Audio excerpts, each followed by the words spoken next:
On behalf of STI SPFA, thank you for checking out the video of the 2021 Elevated Tank of the Year project. The Tank of the Year is promoted by STI SPFA to highlight projects which are high profile, which demonstrate the advantageous use of steel. And this particular project was awarded the Elevated Tank of the Year in 2021. Caldwell Tanks completed for Illinois American Water a 1 million gallon pedesphere style tank.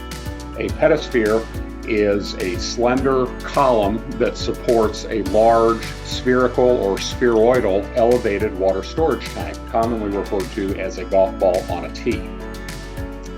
The 1 million gallon tank you see here with the city of Lincoln and the profile of Abraham Lincoln is the largest elevated pedesphere style tank designed, constructed, and built in the last several years.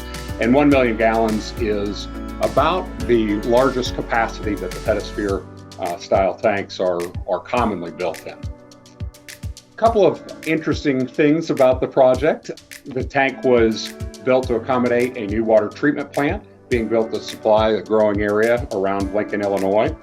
In addition to being one of the largest pedespheres built in recent years, it also has the intricate logo of the bust of Abraham Lincoln that was featured on a calendar in 2022 as well. The capacity of the tank, 1 million gallons. Couple of stats about the project: 370 tons of steel plate primarily, were required to build this project. The steel is in thicknesses all the way up to 2 inches at its maximum thickness. So significant effort in design, significant effort in fabrication, of course, and in construction and in welding to complete this very high profile and challenging project. A couple of pictures you see along the bottom, that's actually the smooth transition. You see at the top of the pedestal, the tank transitions up into the tank container above, and we call that double curve the hard way. So a typical double curve piece that's up in the ball of the tank will be curved in both the vertical and horizontal direction, but they'll be put together in pieces, as you can see those seams, to form an entire spherical or spheroidal section.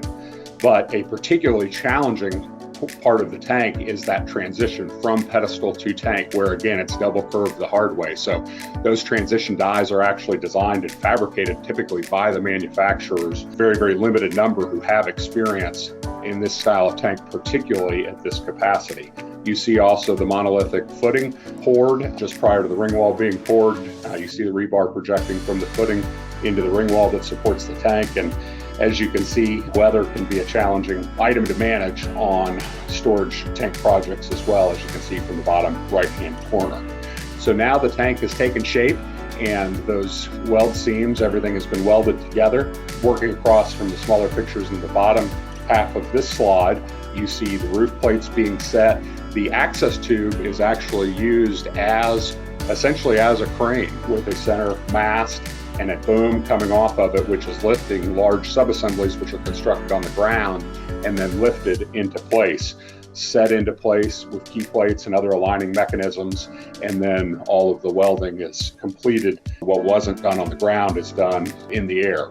Interesting picture of the base cone where the tank is starting, and then you can see it all kind of comes together on the left-hand side with the tank constructed and the tank painted prior to the logo as well. A couple of more stats: 142 feet 1 inch overall height. The height of the column, just that center pedestal, is 91 feet, and the diameter of the tank is 74 feet at its equator. A little bit more interesting picture on fabrication of that smooth transition, which again, double curved the hard way.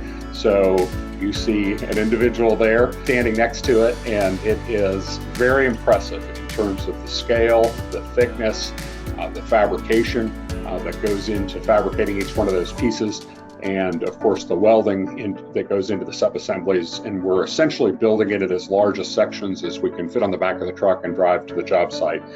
In this case, there happened to be a few sub-assemblies where multiple pieces were put together, and then those few assemblies were put together on site.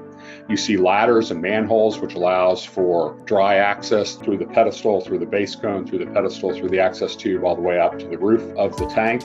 And again, a very high profile and attractive logo on both sides of the tank. Actually, Illinois American Water is the owner of this particular water storage tank, and then celebrating the city of Lincoln's heritage with the bust of Abraham Lincoln.